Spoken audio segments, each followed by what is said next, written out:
Hello, folks, and welcome back to the Creation Reformation YouTube channel. Just poking around on the Creation Reformation New England website.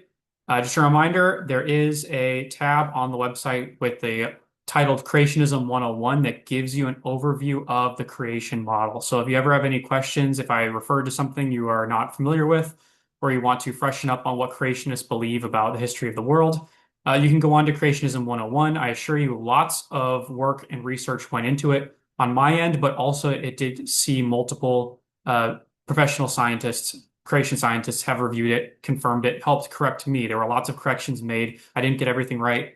I'm not an expert paleontologist or geologist, so just from my understanding of collecting all this knowledge about the creation model, this was kind of my summary of the entirety of young Earth creationism or young age creationism, as like I've said recently, going to start using that term more. So I got to start getting used to it. I'm very, very used to young Earth creationism, but just a couple of preliminary things before I dive into the actual goal of this video. But here is the Creationism 101 page. It's got a bunch of different mainstream topics, lots of people ask about, but also, breaking down the science behind it. So some sections are longer than others. Here is my take on science and evolution, which I will say got the most positive reaction from the scientists I shared it with. They liked the section a lot, kind of breaking down the relationship between science, the theory of evolution, and eventually the creationism model, comparing all of it together. And then age of the Earth, order of the fossil record. Again, all these things pretty basic, giving you a very much 101 coverage of it all. I found that there's not really a lot of places to do this. A lot of creation websites are more apologetics focused. You have to do a lot of searching. You need to use a search bar to kind of find what you're looking for. There's not really many great places on the internet really to see the whole geologic column from a creationist perspective. So I tried my best to provide you with that. Creationist view of plate tectonics, the whole CPT model, and tried to provide good pictures there too. So again, very proud of this page. Is one of the things, this is what took the website the longest really to build. I'm not a great web designer either. I used I did not program all of this. Used a secondhand programming that kind of was just drag and drop. But this is all just a resource for you. Everything's put together and simple, easy to navigate, and hopefully you can find what you're looking for and the answers to your questions there. So there's that. New stuff, not a ton going on YouTube channel, but that is changing as I've filmed more videos that will be coming out, including this one in the near future. I do have a new blog article out. This one is a Satire Saturday edition. So this came out this past Saturday. And changing it up a little bit, it's not a creation science article, but it is consistent with our theme of the New England area and the Northeast, because we're very intentional about talking about creationism in this area. Obviously, it could be from wherever you are in the world and still appreciate, enjoy, watch, and learn from our YouTube videos on creation science. But, we're based in New England for a reason. We want to bring creation science here in New England. So this is just a fun article breaking down the difference between our two big cities in the Northeast, Boston and New York City. Obviously, it's tongue-in-cheek and satirical, so you can enjoy that. And then I do have, I'm not going to hop over to the YouTube channel right now, but because if you're watching this video, you're on my YouTube channel, you can hop over to our shorts. And I did put out a short about the bat fossil record. And I'll be talking a little bit more about that in this video. So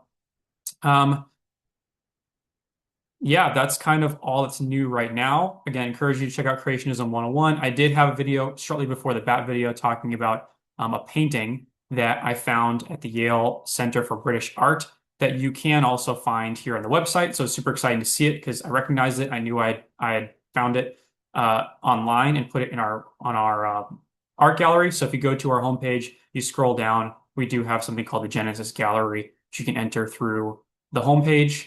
And it's just what it sounds like. It is an art gallery that takes you through the main events of Genesis 1 through 11, which not only are they the most important stories in the kind of the creation discussion, but it's also one of the most painted stories, including Garden of Eden and Noah's Ark and all those stories like that. So just some of the stuff to do as you're poking around the website and the YouTube channel. If you've followed this channel or you try to follow Creation Reformation, we appreciate you. We have cracked over 100 subscribers and we're still growing pretty steadily. So thank you for being one of the first to hop on board, spend some time with us. But right now, we're not just going to walk through the website today. I wanted to do something a little different. I want to respond to some of the comments the YouTube channel has been getting. So obviously, right now, we're a very small channel. And one of the things that we're trying to do, of course, we're obviously like every YouTube channel, we always appreciate more viewership. We want to get those views up there. But one of the cool things about having a small channel that is in the area of science and faith is that the people who do watch and the people who do leave comments are serious about the content. We don't get a bunch of goofy comments that are like, you know, I'm first on the channel or something. Like we're not getting those stupid comments that just don't add anything to discourse. What we're often getting is questions, challenges, honest critiques, and yes, some people who get very angry and worked up and make comments that are very negative. So we get those kind of things. But the people who are asking genuine questions, it's easy to find those. It's easy to see those comments because there's just not a ton of you watching these videos. But if you do watch those videos, chances are you actually care about the content being discussed. So I appreciate that. And I've responded to the comments, but I feel like they need a little bit more in terms of a response. They need a little bit more discussion. And since they're also really good questions, it's also worth making a video on so that people who don't read the comments can also glean some knowledge or information or hear me respond to some of the challenges that have come in on my channel. So I have 3 comments to respond to, and that'll do it for today. So again, thanks for hopping on, and let's get into it.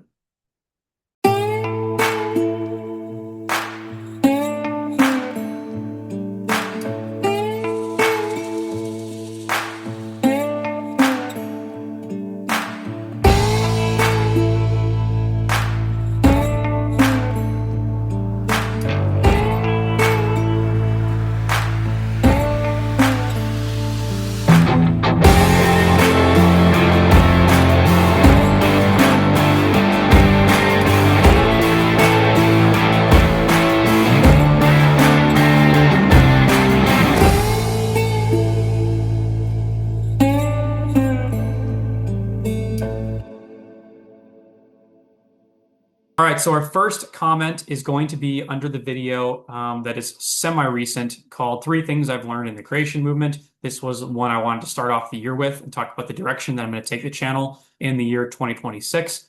And I wanted to start that off by reflecting on 3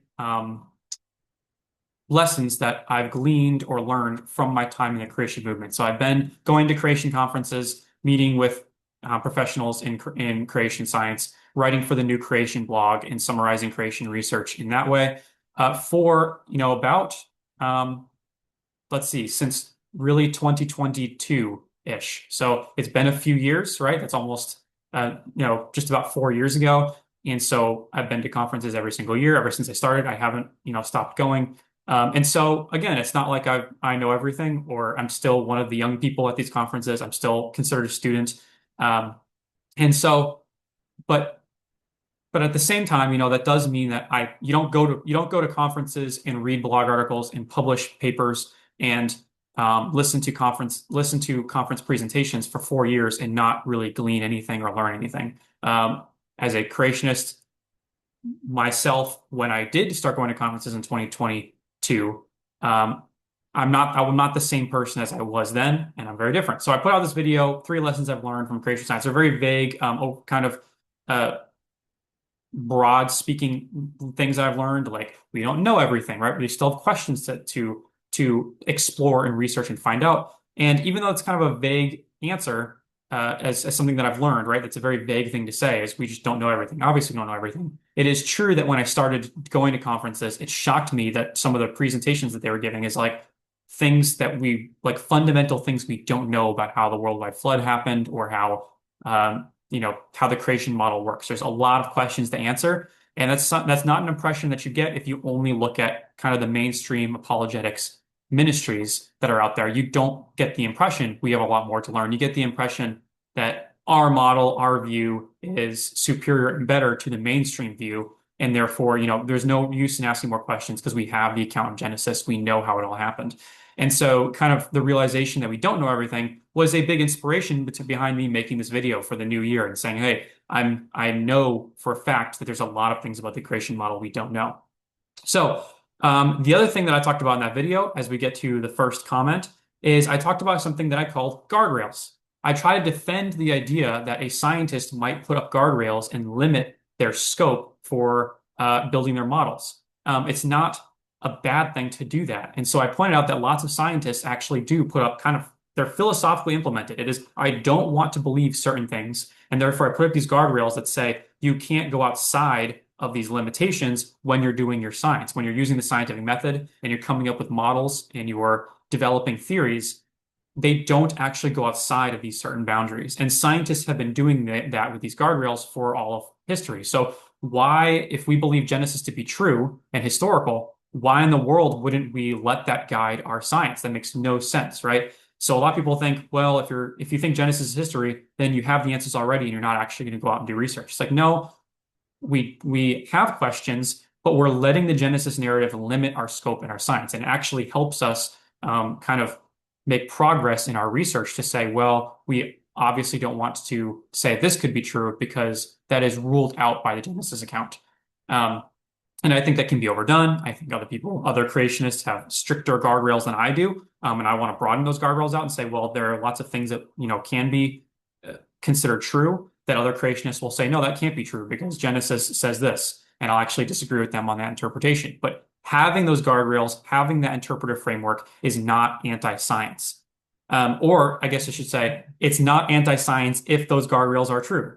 Because, scientists have always put up guardrails. They always say, we're not going to believe this. So guardrails are only a bad thing if they're the wrong guardrails to put up.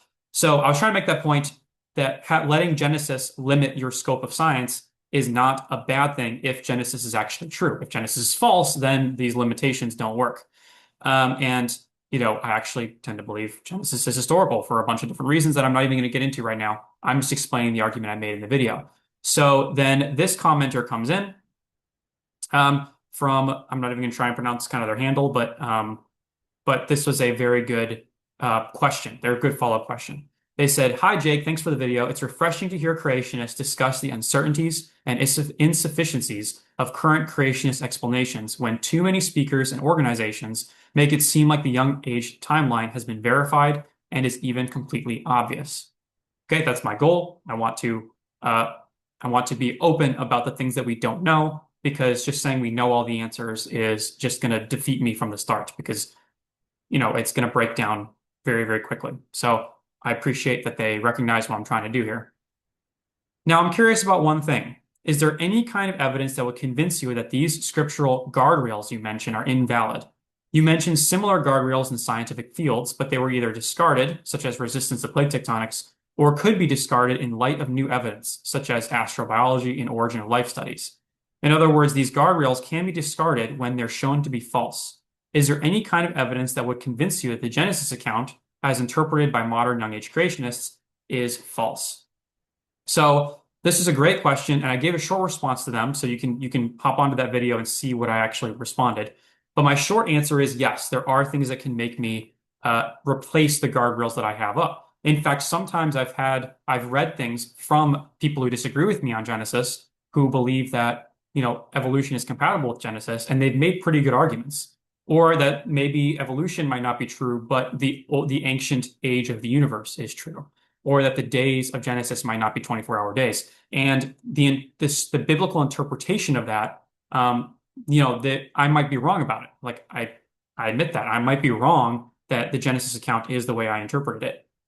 So yeah, someone could reasonably convince me to put down those guardrails in the same way that, say, I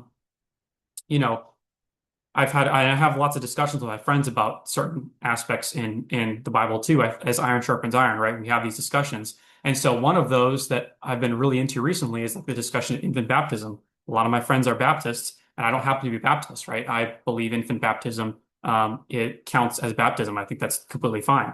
But, some arguments that Baptists have made to try and convince me that, baptism must be of a believer, full immersion baptism, right? What Baptists teach, that only that is baptism. They made good arguments, and I've had to dive into the scripture and look. So, but at the end of the day, right, we're going to actually put up those guardrails in our interpretation of scripture. And if you can convince me that I'm on the wrong track here, then the guardrails shift. But the point I was making is not that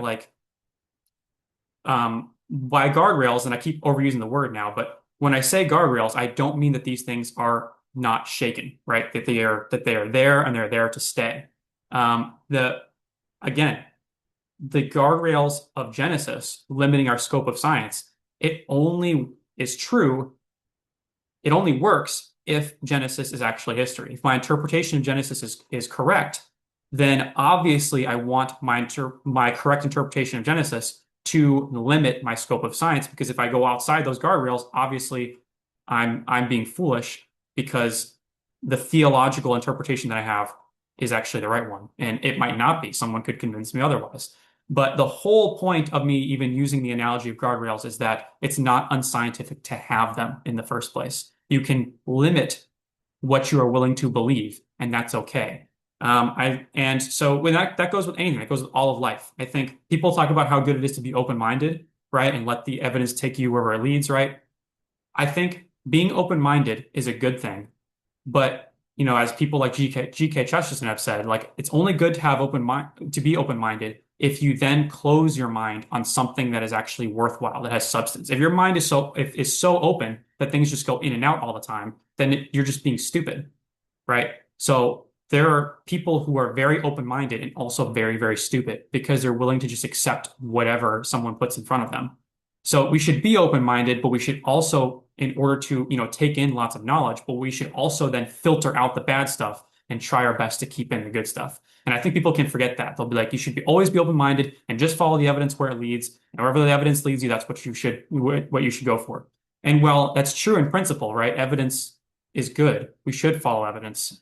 It's also not good to be so open-minded that your brains fall out, as that is actually the G.K. Chesterton quote.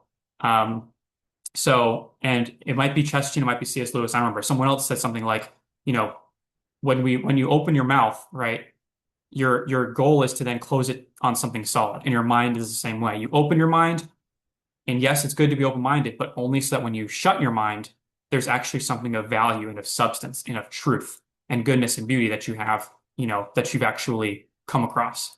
And we should filter out the nonsense. And I think you see a lot of like conspiracy theorists out there saying crazy things, because they're so open-minded that they have now basically let in bad information, and that's that should be avoided. We should try our best to avoid that. So again, the guardrails, our pursuit of knowledge should always be within limitations, and those limitations are good. But we might put up the wrong limitations. So those guardrails can always be taken down. And to answer the comment specifically, what could convince me to take down my guardrails? Well, same thing with the baptism discussion. You can convince me, right, that you are right and I'm wrong on that. And if you convince me that believers' baptism is the correct way, that will actually shift the way I interpret the rest of Scripture too, because now I have that more Baptist guardrails are up, right?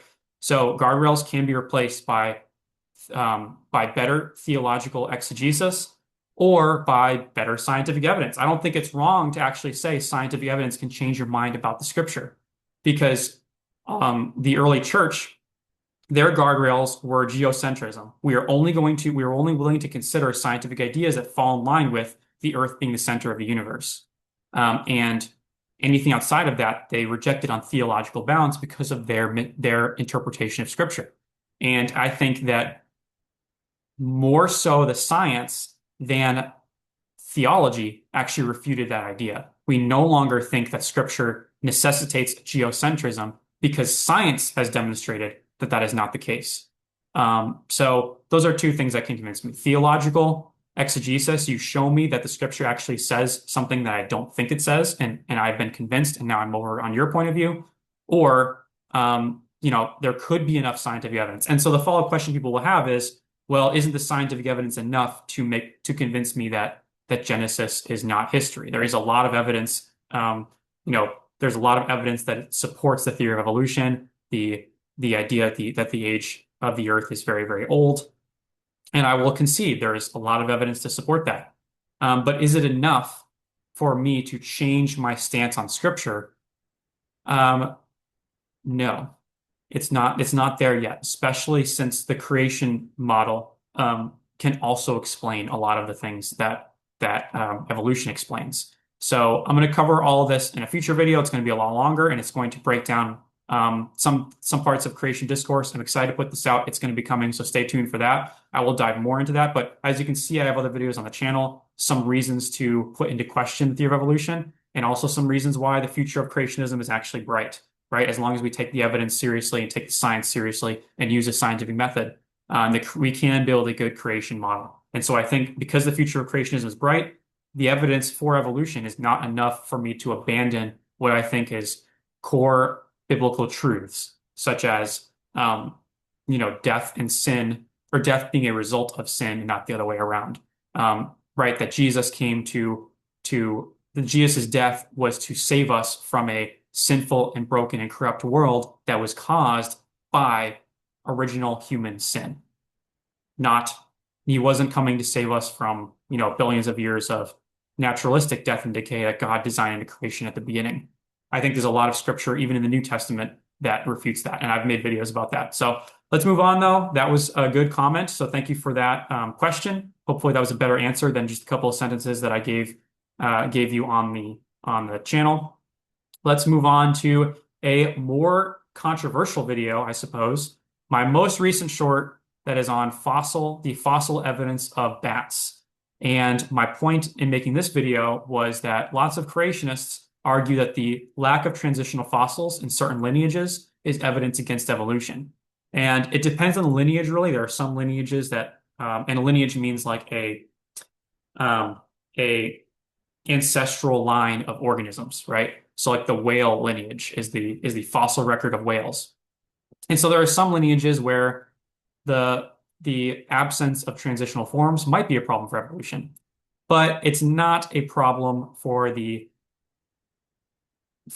evolution of bats. Okay, so the theory of evolution can't account for the lack of transitional fossils in bats, and the reason is because we have so few bat fossils that you wouldn't actually expect to find transitional fossils.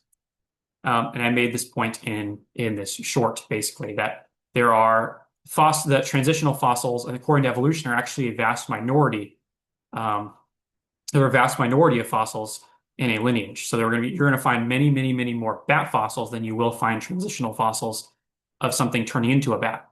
And so, well, how many bat fossils do we have? We don't have that many. So if you're looking for something that is supposed to be a minority and you just have a small sample size to choose from, the fact that you don't have that thing in your sample size doesn't actually refute evolution. So I had a couple comments in response to that video.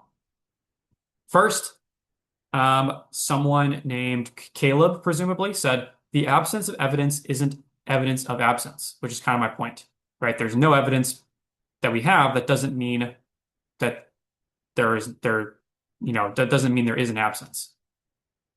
Sure, but it sure isn't evidence for presence either.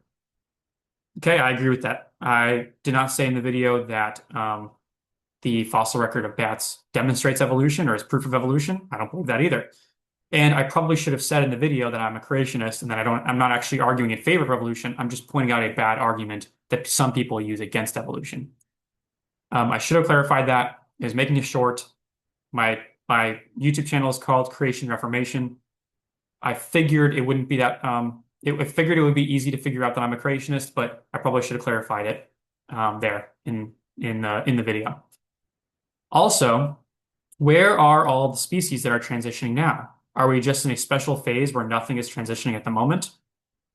So there's kind of, and again, now this is what happens when I kind of play devil's advocate or I point out bad arguments with creationism. Then when creationists follow up, now I'm in the place with like a response argument. Now I'm in a place where basically I have to argue in favor of evolution. And as a creationist, I don't really like doing that. So this kind of happened when the creationist Todd Wood, he put out a blog article that made a lot of ripples in the creationist community because he basically said there is gobs and gobs of evidence for evolution. And then people went nuts because he's a creationist, basically conceding there's evidence for evolution. And they started telling him, well, what is the evidence for evolution? And now Todd's like, well, I'm a creationist, so I don't want to like argue for evolution to you who are supposed to be like, we're on the same side here. I don't want to just start sounding like an evolutionist and spouting off all the evidence for evolution. Like, go and read about it. Go read what the evolutionists have to say. I'm just pointing out that there is evidence for evolution, right? And he said that while still being a full-on creationist, he doesn't believe evolution is true. So I'm kind of in the same position here to a much smaller scale because I'm not Todd Wood, and someone's just pointing out where are the transitional beings now. So I think evolution, and from my estimation, evolutionists would respond in a couple ways to this challenge. For one, if you're an evolutionist who falls more in the punctuated equilibrium side of things, where there's not a lot of evolution that happens over the course of millions of years, and every now and then a lot of evolution happens pretty quickly. They can explain the lack of transitional beings right now pretty well because most of world history is in a period of stasis. Nothing is evolving, nothing is changing. And then every once in a very long while, lots of evolution happens in a relatively short period of time. So evolutionists tend to say that punctuated equilibrium is partially true, like that is the case, but organisms are also slowly evolving at the same time. So creatures are constantly in a state of transition, they're constantly in a state of adaptation, but then every once in a long while, that evolution actually speeds up, and then you get radically new forms of animals in a relatively short period of time, as opposed to normal stasis where organisms are just slowly adapting and evolving. So that would be the kind of answer. You wouldn't expect to see organisms that are literally halfway between two different types of creatures in the day-to-day. That's something that would require a longer period of time. Every now and again, you might see something like that happen. So hopefully that's a good straw man of, not a straw man, I mean, a good steel man of the evolutionary position. Hopefully I'm not straw manning them, and that's kind of their response to that question. I don't really think that's a necessarily great argument against evolution either, because from a creationist point of view, we actually believe that organisms are adapting to new environments at a much faster rate than evolution predicts. So I could easily point to an invasive species that is adapting to a new environment and say that that's a transitional form, essentially. And if we see so let's say the American bullfrog is currently an invasive in Western US. Okay, they're native to Eastern US, but some of them are in California and they're spreading and they're being invasive. Well, if those bullfrogs are adapting to different climates and different conditions in California, different prey species, maybe they change, right? They adapt. Maybe their fossil structure changes slightly. Well, that could be considered a transitional form. Now, that's within a creationist point of view. That's a transitional form. If it was fossilized and then thousands of years later we dug up an eastern bullfrog and then this invasive bullfrog, we could very easily put them on an evolutionary chain and say this one evolved into this one. So you can find examples of things that look kind of transitional. They're just not like a missing link transition that is exactly halfway between two things, like a ape man or Archaeopteryx or something like that. So hopefully that kind of brings into focus what evolutionists would respond to that question. Even though I'm with you, Caleb, I don't actually believe in evolution. I don't think that those transitional fossils that they cite are actually evolutionary transitions. I think there are other explanations for those, and I'll get into those in a future video. But things like Archaeopteryx, things like Tiktaalik, things like the whale evolutionary history, the horse evolutionary history, those are all transitional fossils that I don't think are transitions from one type of animal into another type of animal. I think they're transitions ecologically speaking, and I'll just leave it at that for now. I think there are other explanations for those, but that's kind of a longer explanation for this comment. So one more, and then we'll finish up here. But thank you for that comment. It was a good question. The last one is from someone named Jordan, and this is also for the bat fossil video. Can you clarify if, as a creationist, you are claiming evolution is true regardless of zero fossil records showing transitions between species, and also claiming evolution can make up for this? I'm wondering if I misheard you. So again, this is partially on me for not clarifying that I'm a creationist. I was not advocating for the truth of evolution. I was arguing that this argument against evolution is an inadequate one. So I will clarify, as a creationist, I do not think evolution is true.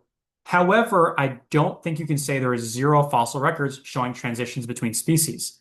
I think you can find organisms today that are transitioning between species. I've covered that in videos before. I have a video that is not actually on my channel, but you can find it on New Creation Clips over at our New Creation blog website. There's a YouTube channel for that too. And I also kind of break it down on Ken Colson's channel, Creation Unfolding.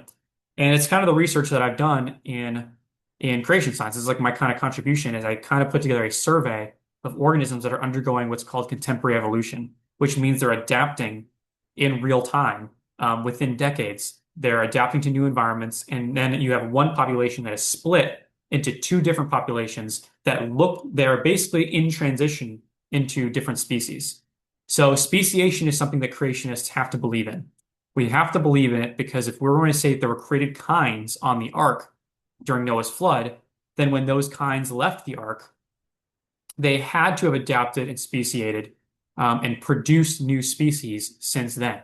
We have lots and lots and lots of species that could not fit on Noah's Ark. We have the dimensions of Noah's Ark, right? If you had two of every species, they wouldn't have fit. But two of every kind would be able to fit. And so if we're going to say that it's two of every kind and not two of every species, then new species must be produced in the post-flood world.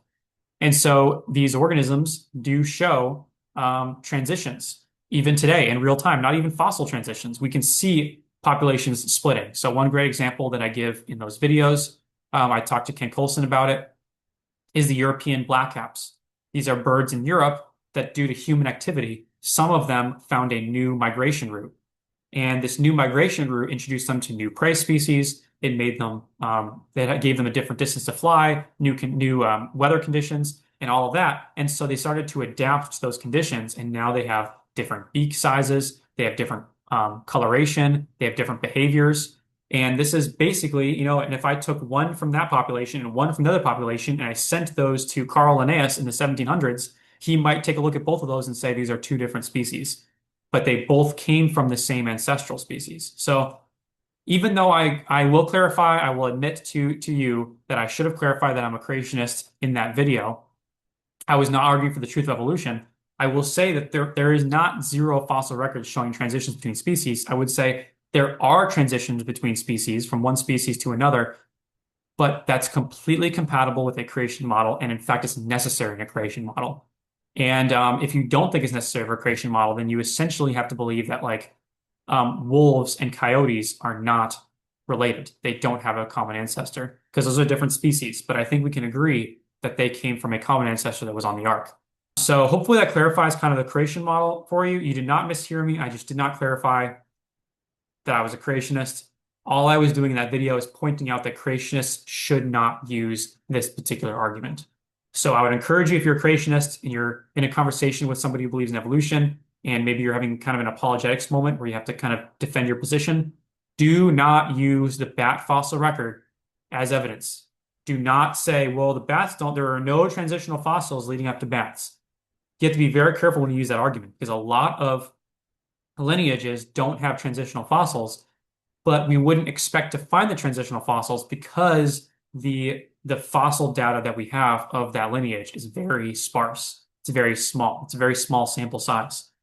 So that's my clarification for that. Thank you for everyone who commented. I appreciate, even if I maybe did have to argue against kind of the arguments that you're making, I appreciate you commenting. I hope you continue to watch these videos and continue to ask questions, continue to leave comments. And until next time, that's kind of my thoughts on how this is going so far. And if you like this kind of content where I'm responding to some of the comments, criticisms, questions that I get on the channel, let me know and I'll continue to do that. But for now, those are the three that I thought were interesting.